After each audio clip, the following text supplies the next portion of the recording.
Hello, everyone. Welcome to the second week's first session, which is about the definition of cybercrime and related major concepts. First, I'd like to mention a little bit about the last week's session, which was about cybercrime trends and threats.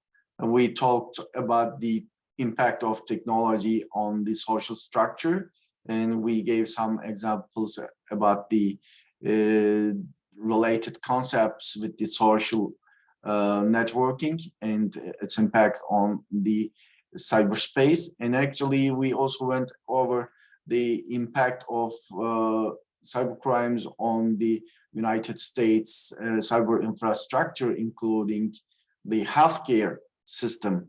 And we also went over some of the statistics. And cybercrime is actually my aim was to introduce some of the technology and some of the things that are related with cybercrime in the first place, because starting with the definition of the cybercrime may not be enough for people to understand, as cybercrime is something different, a different concept. Actually, cybercrime is something when you see it, you understand it. So I wanted to show the major technicalities of cybercrime and its impact on the social structure in the first place. And then now we are going over the definition of cybercrime in the first session of this week, actually. Let me start the presentation. Let me start sharing by sharing the first actually presentation of this week, and it's about the definition and major concepts of cybercrime. The learning goals of this session is to differentiate cybercrime from other types of such as traditional crimes, understand the social construction of the cybercrime definition, and define cybercrimes, and recognize the culture of hacking and hackers. And I'll give you some examples about the technicalities of hacking, but it'll be in the second session. So the first three of the learning objectives will be described in this current session, but the others, the fourth part will be actually explained in the next session in this week. The cybercrime is quite a different subject, and it actually is a very complex matter. It's a very scientific matter. It's very delicate to understand, and it's very fragile to interpret, which we will go over in the session. And cybercrime, like the criminology in criminal justice, is very interdisciplinary, but it actually transcends the social disciplines, and it's actually highly related with the computer science as well. And the definition of cybercrime comes from sometimes fictional stories, mythical issues, and the news about the cybercrime can be very subjective, and the news can be very sensational. So cybercrime is quite a different different thing or concept from many other criminological concepts. So where does this come from? Actually, look at the traditional crimes such as theft, burglary, arson, and other traditional offenses have existed for centuries. And white-collar crime by itself was introduced 80 years ago. It was, I think, was introduced in 1938. And organized crime was introduced by the Chicago Crime Commission just 2 decades before white-collar crime was first conceptualized. And think about cybercrime. It's a very, it's relatively new concept, a new issue as compared to the traditional crimes. And even if you compare it with the white collar crime, it's still a pretty much new concept for all of us. And majority of the definition of or the concepts related with the cybercrime comes from movies and media and newspapers, journals, and magazines have really influenced the definition of cybercrime. And can movies be important in defining cybercrime culture and cybersecurity? Yes, it can certainly be impactful.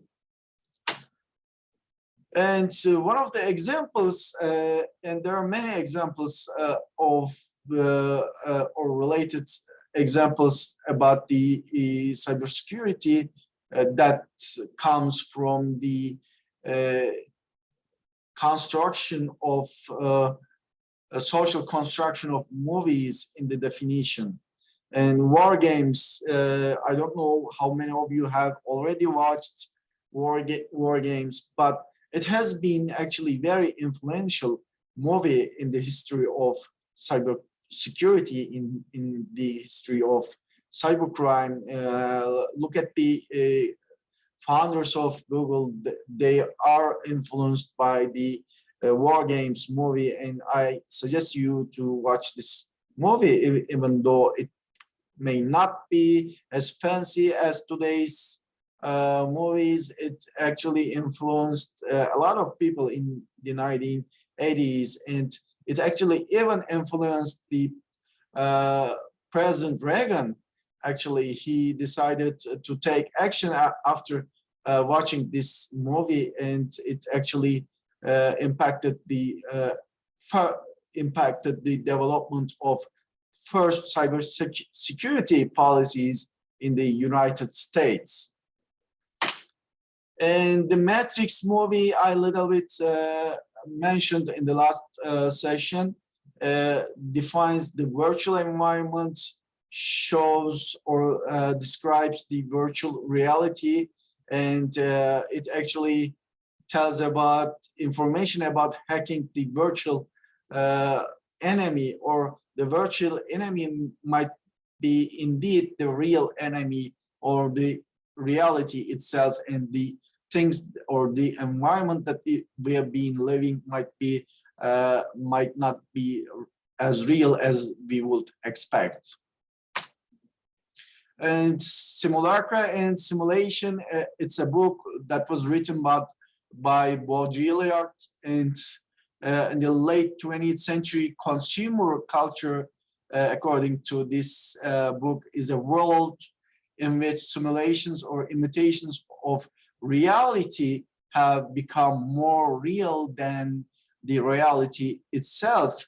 Look at the devices that we've been using, look at the technology that we have been surrounded, and our reality is actually highly related with the technology itself. And sometimes even the games that we play can be so real that it impacts our relationships, our friendships, and the game industry have become one of the major industries in the United States and in Europe.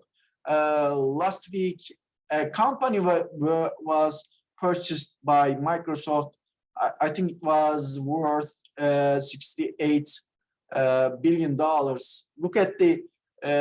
Look at how huge a game industry can be, and how its impact on the real economy of the United States can be. So these books were actually old books, but their description is today is so real. And Simulacra and Simulation defines this condition as the hyperreal.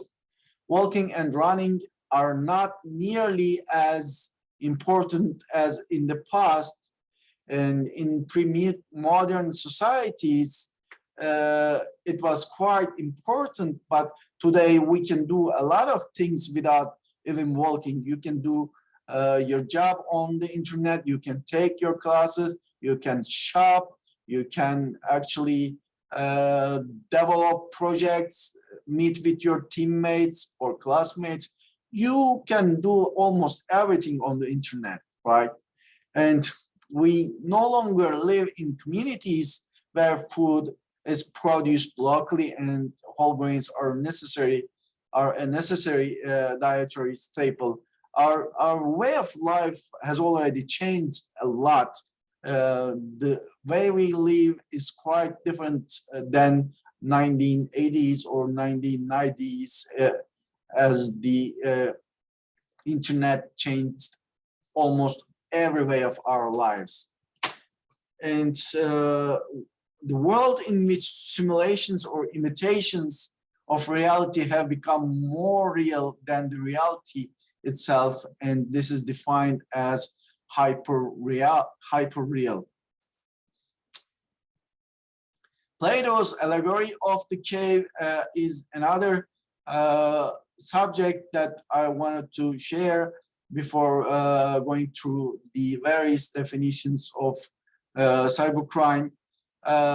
Plato explores the idea that the real world is an illusion, and the actually inmates in a cave are indeed people who have been kept prisoner since birth, and they do not know that what the reality is, and they are seeking the real life or reality. So the shadows that you see in a cave may not be the thing that you really actually perceive. And why the definition of cybercrime matters? And actually, the definition of cybercrime determine the estimates about the extent of cybercrime. So you can, if you want to determine the extent of cybercrime, if you want to measure the cybercrime, you should first define it.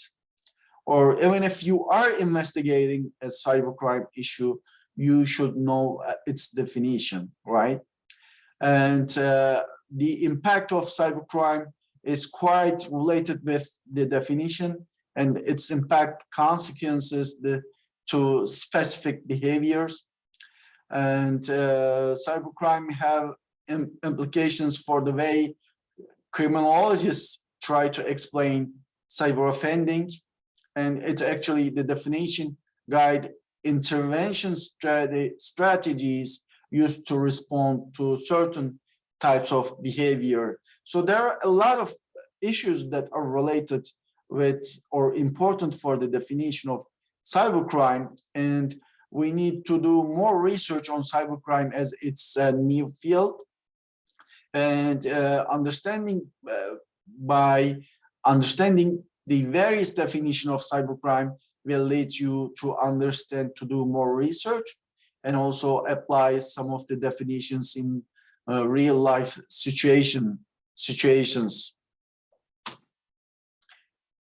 Actually, according to Interpol, pure cybercrime refers to crimes against computers and information systems. So that there has to be a computer system or a network or IT system where the purpose is to gain unauthorized access to a device or deny access to a legitimate user. So we'll go over the unauthorized access on the cybersecurity week, but it's basically you're not authorized to access to a computer, but you circumvent the cybersecurity precautions and have access without having the right privilege to a computer system or a network, or even it may be a device actually. And you know that there are legitimate users in a computer system or in a network, and if you do not have the legitimate rights to access to such systems, then you are violating a security policy, and you might even be committing cybercrime. And there are different views on cybercrime, and some community thinks that it's a transformed form of traditional crime, and the others rest thinks it's a new type of crime. And the scholars who thinks that cybercrime is actually a traditional crime, but it has a concept attached before every traditional crime, such as cyber. We'll go over it. Cybercrime has its root in old-fashioned crime, according to this view. Criminal mischief and larceny cases which involves computers have been explained as computer tampering cases in the cyber world. So, for instance, harassment involving computers can be attributed to cyber stalking. And using the words such as was wronged or sexually exploited could make cases more understandable, instead of explaining them by attaching the word cyber to the criminal behaviors. So this view thinks this issue as an old wine, but it's just a transformed form of traditional crime. There's nothing to broaden this concept. It's a simple concept, and it's a traditional method, and we do not need to see that old wine as a new wine. But the others like Dr. Wall, especially who is one of the leading authors in cybercrime, he sees or mentions that cybercrime can be a new wine, malware creation that have little connection to the physical world. You know, malware, how are you going to explain it in a different manner? Malware is actually totally a new concept, and you may attribute it to some traditional tools to commit cybercrime, but it has so many different properties or features that you cannot simply define it. And the new model is actually pertinent in that virtual space is different than the physical space. So you're living in a physical space and you can touch it, you can see it, but in order to see the cyberspace, you have to have some kind of a tool or equipment or hardware, such as computer and such as your mobile phone, and it's not like the environment we live.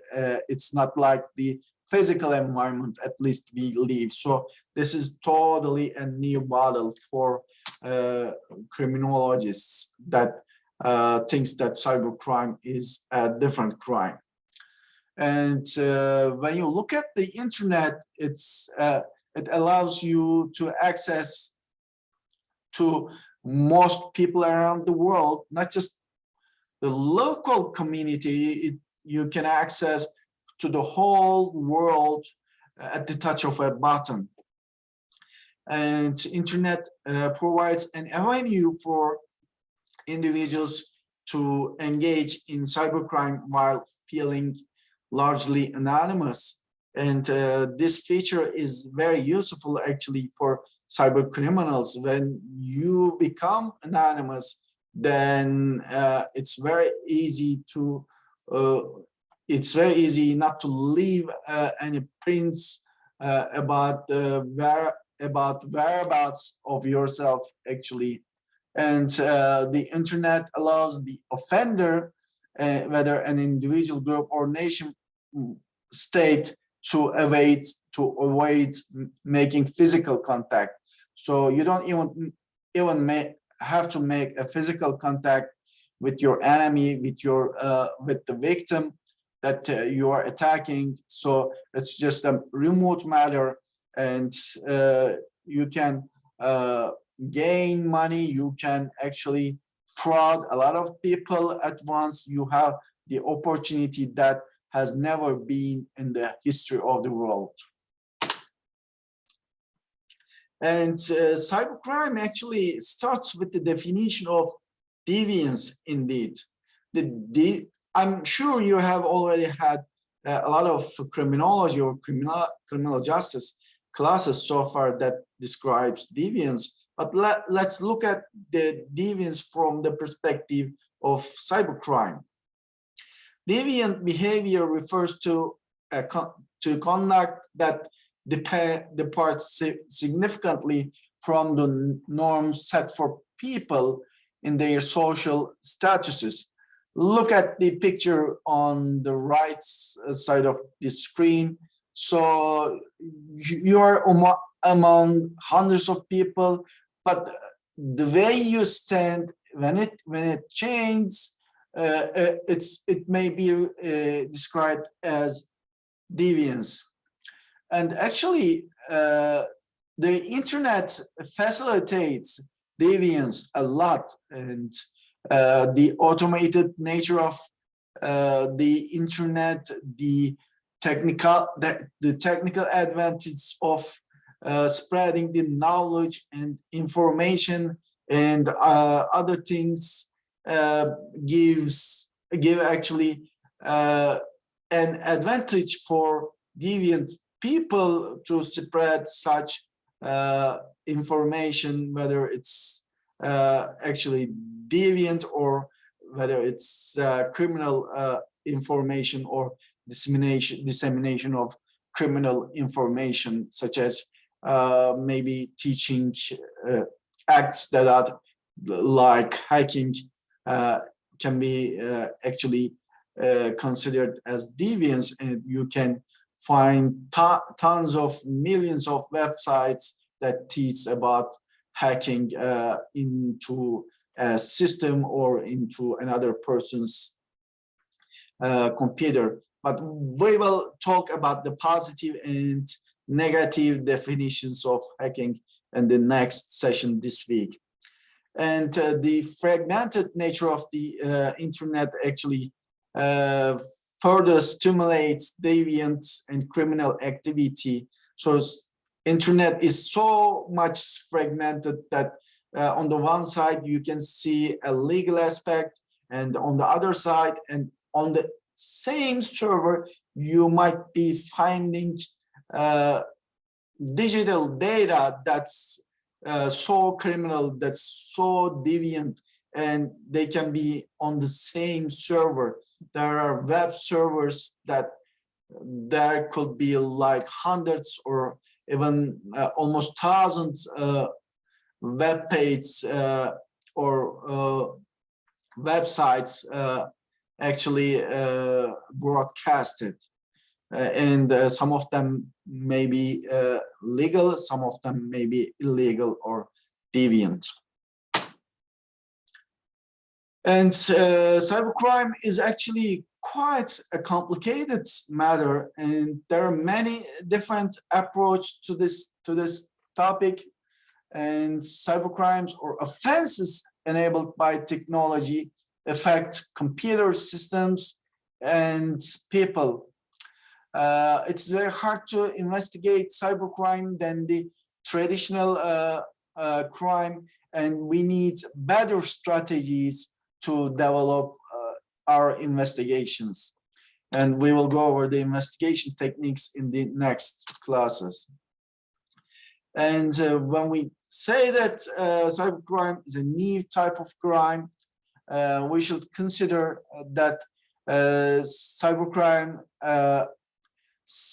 considering the cybercrime similar to all types of crime encourage criminals to commit crimes in cyberspace. So, for instance, a hacker can hack thousands of computers in the same day, right? But if you think that this is something not different from the traditional crimes, can give advantage to cyber criminals, right?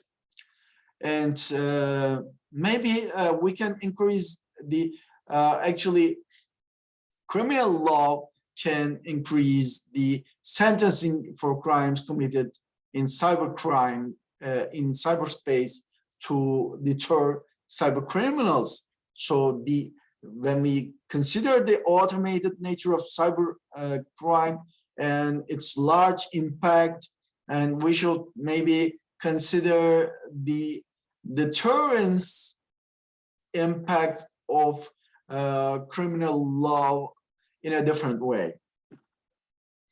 And actually identifying cyber crimes similar to traditional crime can lead to misconceptions, and the causal and effects of cybercrime should be analyzed by criminologists in a different manner. We need to redefine or restructure our research on cybercrime to understand the cause and effect impact. This is all a different concept. This is all a different world. So we need to understand what are the things differ from the traditional crime. Actually, cybercrime actually are crimes or harms that results from the opportunities created by network technologies. So in this definition, Dr. Wall defines cybercrime as defines cybercrime with the technology and use of internet technology, network technology can lead to committing cybercrime. So when you use internet and network technology or digital devices to commit a crime, then this is defined as cybercrime. And the definition of cybercrime actually lies in science fiction movies. And there were some journals in the past, and you can look at the Wired magazine today, and it actually it's actually very similar to the past journals, but it's more technological, obviously, today. But the definition of cybercrime actually lies in the science fiction forms. So historically, the definition comes from those forums. It may not be as you would expect. The definition does not come from scientific research, does not come from labs, does not come actually from a grant project. And the Internet Crime Complaint Center, IC3, which is an organization oversaw by FBI, defines internet crime. Instead of defining cybercrime, their definition is actually starting or establishing information about the internet crime. According to IC3 Center, any illegal activity involving one or more components of the internet, such as websites, chat rooms, or email, can lead to internet crime. And internet crime involves the use of the internet to communicate false or fraudulent representations to consumers. So we have been seeing a lot of consumer frauds. We've been seeing internet has actually been used to hack into computers, And majority of the cyber crimes starts with starts with cyber fraud. So when you look at the IC3 website, they're more focused on the fraud aspect of cybercrime, even though they're still investigating high-profile hacking activities. And these crimes actually, as defined on the IC3 website, can include advanced fee schemes, non-delivery of goods or services. So you have a website on the internet that sells a computer at a cheaper price, and you purchase that computer and it's not being delivered. So you wait 1 week, 2 weeks, then you are still not getting the computer. So this is sort of an example to non-delivery of goods or services. So there are examples of computer hacking and employment and business opportunity schemes. We will go over these types of crimes in the next classes as well. The term cyber actually was coined by scholars in the 1940s as they were pioneering the cybernetics field. So cyber as a term comes from the cybernetics field. Cyberspace actually incorporates several new devices, products, and services as presented to the society. And our social life contains many forms of technological developments which are presented by the cyberspace. And people shop, communicate, and share information in digital formats. So the format of our communication, the format of our shopping and sharing information have changed a lot. And we've been using Internet of Things in our homes. We've got smart TVs and other devices that can be connected to our cell phones, for instance. The term cyberspace actually was coined by William Gibson in his book in 1982, Burning Chrome. The short story Burning Chrome, published in Omni magazine, a science fiction meets science form that existed between 1978 and 1998. So as I mentioned, the definition of cybercrime and its related concept was actually initially developed in magazines and forums. And cyberspace is kind of a nervous system, and this nervous system controls the whole structure of the internet. And this nervous system is composed of hundreds of thousands of interconnected computers, servers, routers, switches, and fiber optic cables. And the healthy function of cyberspace is quite essential to our economy and our individual and national security. So that's why we are talking about cyberspace, right? And the cyber environment, we see a novelty upon the social structure, features of the environment. We see a lot of novel things in the cyber environment. Always brings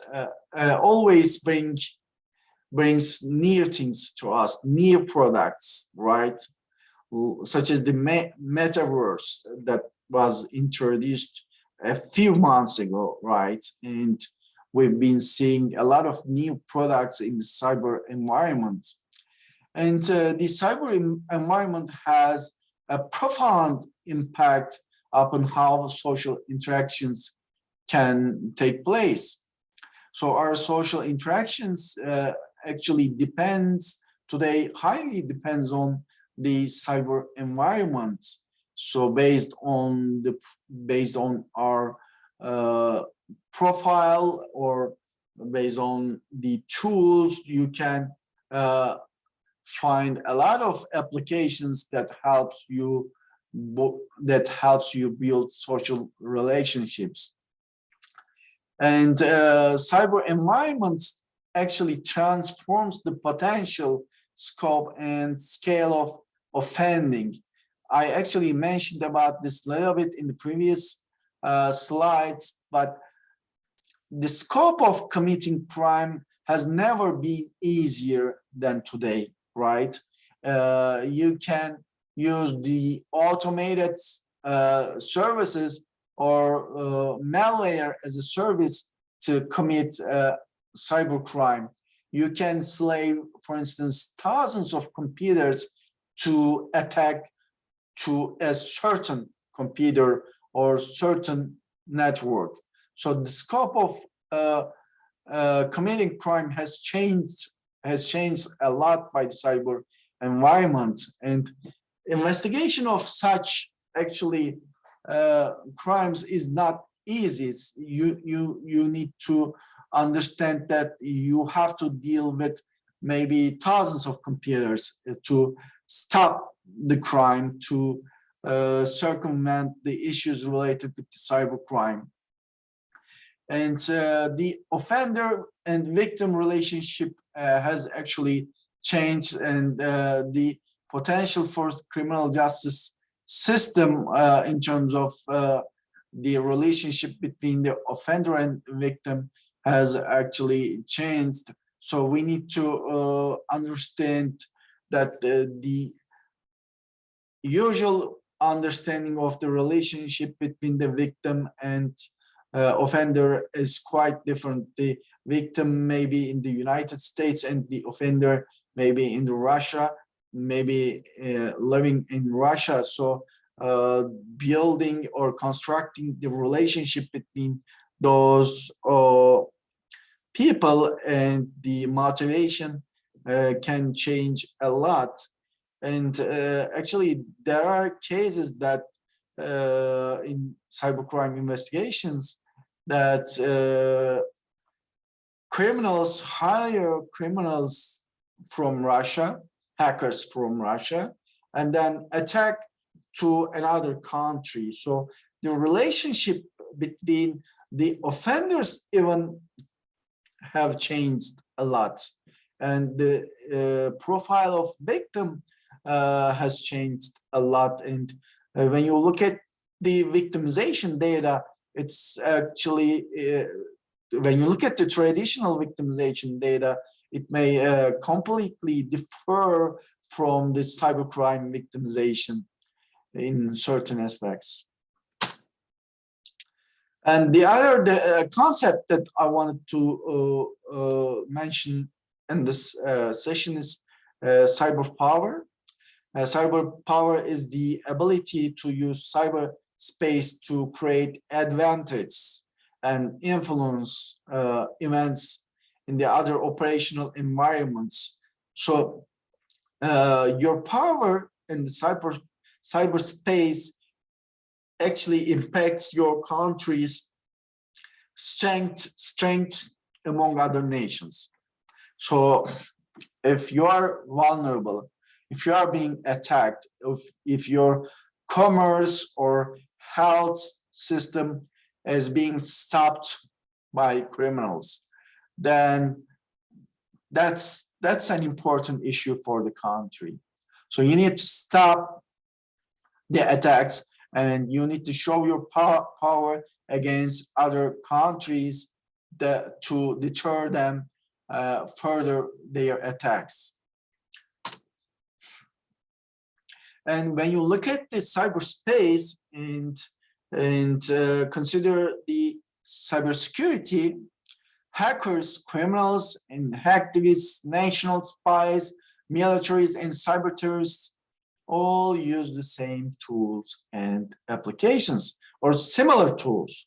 Maybe some of them are more advanced, and the others might be a little less advanced, but they're almost using similar tools or same tools.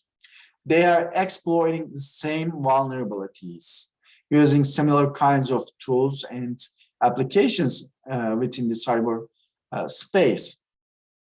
And the automated nature of cyber space poses a challenge to cybersecurity.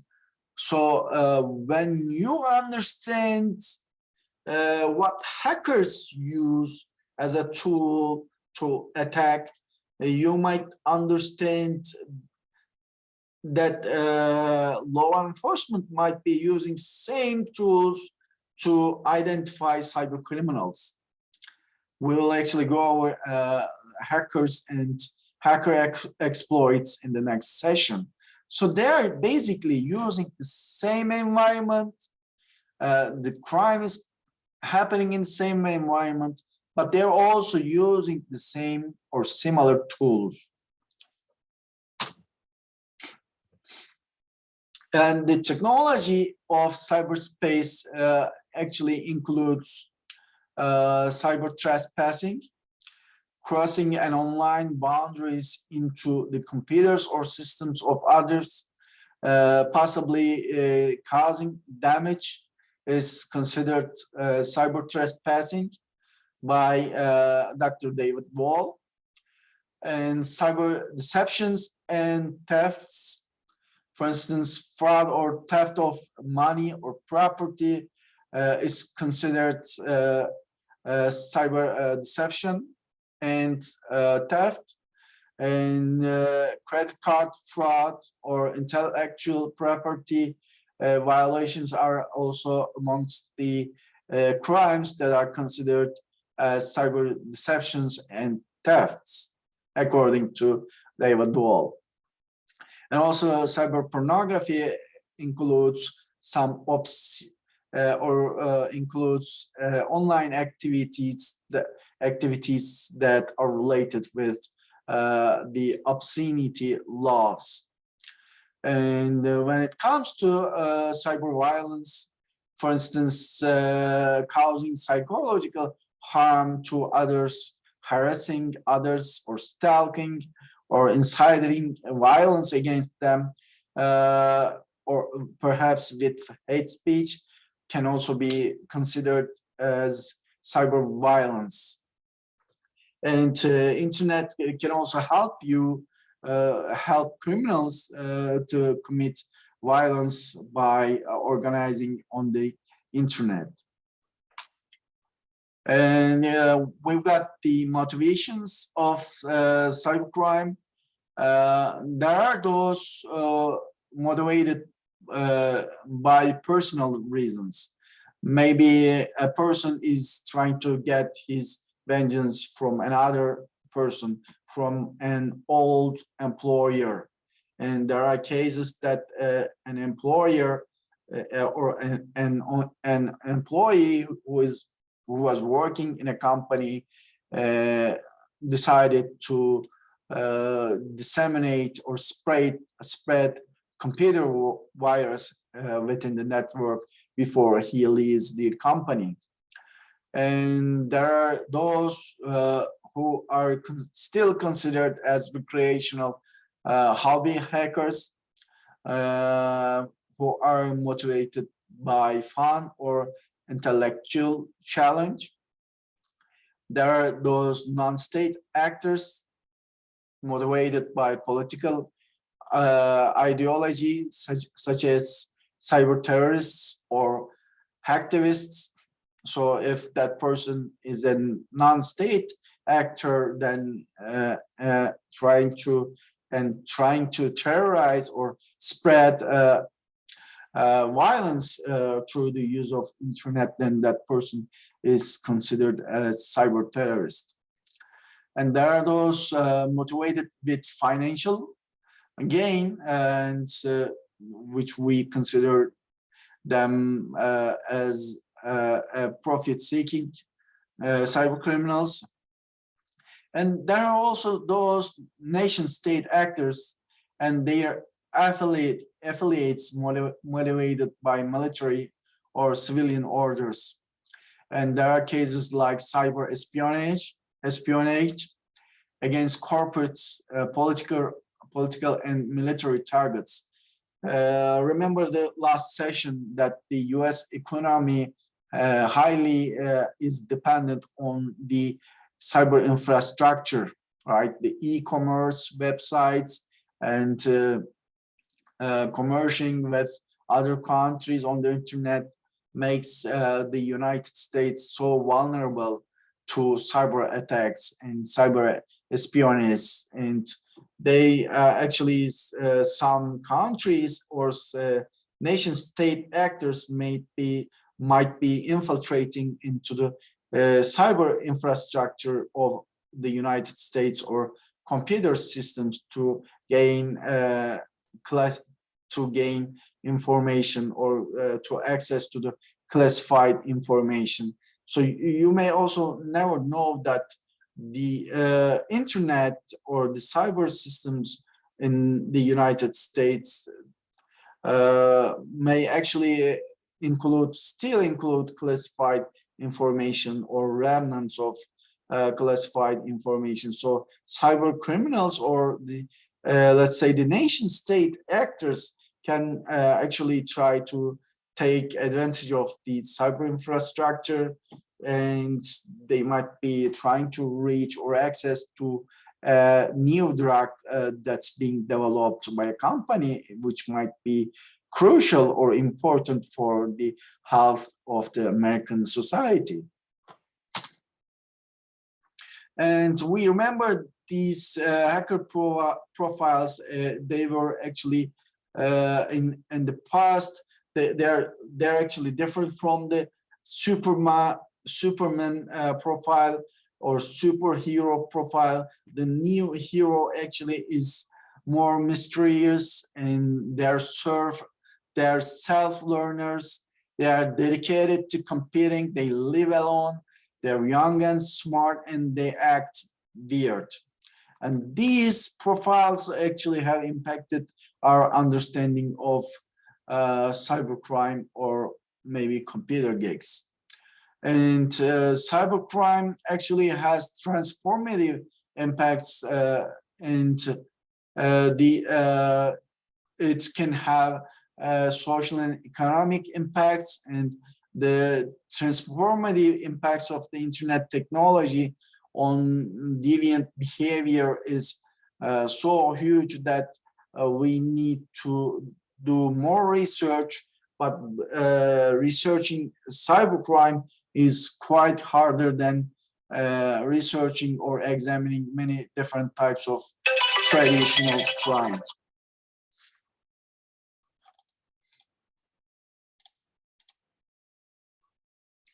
And when we look at the social and economic impacts of cybercrime, or let's first say the internet, on the internet, individuals are freer now than ever before to develop social relations.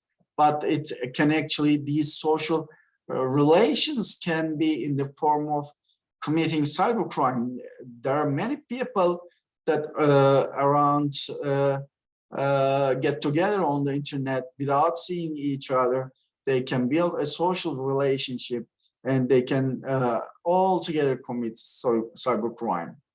And cyberspace is a virtual environment in which the economic value is attached to ideas rather than to the physical property. So, for instance, criminals can access, or cyber criminals can access to such intellectual property, such as a newly developed vaccine, and can take advantage of obtaining such intellectual property or information. And The internet has economic and educational benefits, and internet has actually been used in uh, developing social relations. And when you look at the TikTok, it was only ranked 7th or 8th on the Cloudfire's list, and actually it climbed the ranks to the ranks of #1. So when you look at the list on the right side of the screen, TikTok is the most popular domain on the internet, and then surprisingly, Google is 2nd, and Facebook is 3rd, and Microsoft.com is 4th. So what we are seeing is that social media has a larger impact in our life. They're more popular. They're being used more than ever.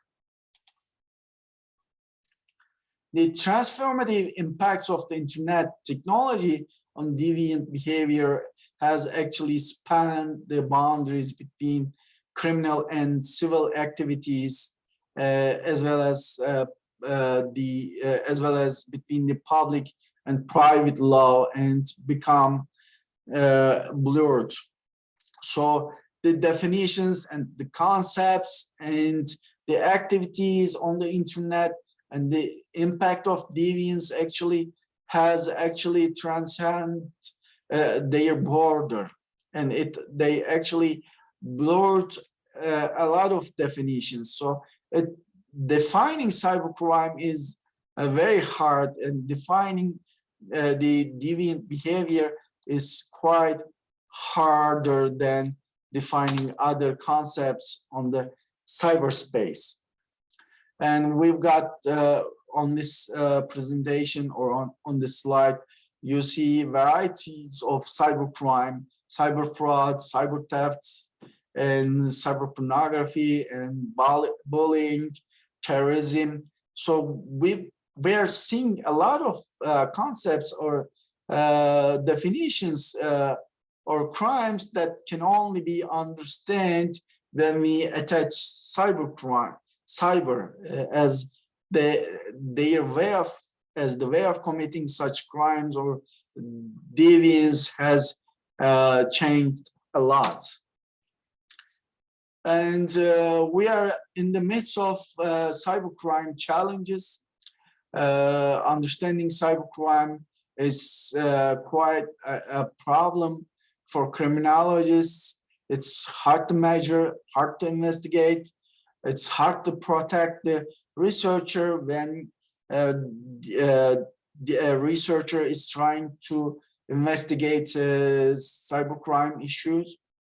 And it's very hard for criminal justice system to deal with. And it's because of its transborder nature.